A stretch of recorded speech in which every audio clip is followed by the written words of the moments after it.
Jakarta. Juru bicara Mahkamah Konstitusi (MK) Akil Mukhtar mengimbau Kejaksaan Agung dan Direktorat Jenderal Pemasyarakatan Ditjenpas Kementerian Hukum dan HAM agar mematuhi dan segera melaksanakan putusan MK tanggal 22 November 2012. Juru bicara MK Akil Mukhtar menyatakan Kejagung dan Ditjenpas Kementerian Hukum dan HAM agar segera menjalankan keputusan MK tanggal 22 November 2012 tentang pelaksanaan putusan pemidanaan terdakwa. Akil menegaskan, putusan MK merupakan hasil akhir yang bersifat final dan mengikat, di mana putusan pemidanaan yang tidak memenuhi pasal 197 KUHP, khususnya huruf K, mengenai perintah pemidanaan tidak batal demi hukum. Akil meminta kepada Presiden SBY agar Kejagung dan Kemenkumham mematuhi putusan MK. Jika tidak, Presiden SBY harus bertindak tegas. Putusan MK itu kan berlaku sejak diucapkan, dong. Mereka tetap tidak mau melaksanakan. Ya Presiden menegur lah, karena Kapolri dan Jaksa Agung itu kan bawahan perjuangan secara langsung.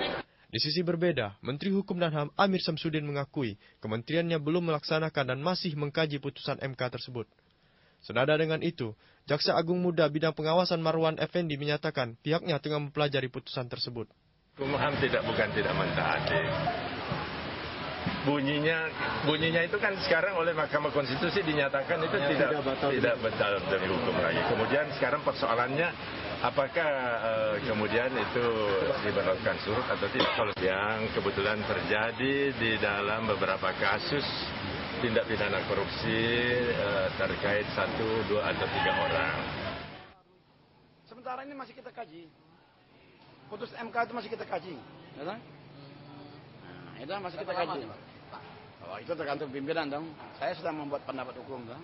Ada rekomendasi nggak? Ya? Pendapat hukumnya apa, Pak? Ya? Ada rekomendasi nggak buat Tabas sendiri dengan? Ya tentunya ada rekomendasinya. Itu kan ya internal itu. Sinyal elemen ketidaktaatan para instansi penegak hukum ini dikritisi anggota Komisi 3 DPR, Sarif Suding. Sebagai institusi negara, ya maupun Kementerian Hukum dan HAM dalam hal ini Dirjen Pemasyarakatan harus mentaati putusan Mahkamah Konstitusi itu. Tidak bisa tidak gitu. Yang menilai sebagai instansi penegak hukum, tidak ada alasan Kejagung dan Kemenkumham untuk tidak mematuhi putusan MK tersebut.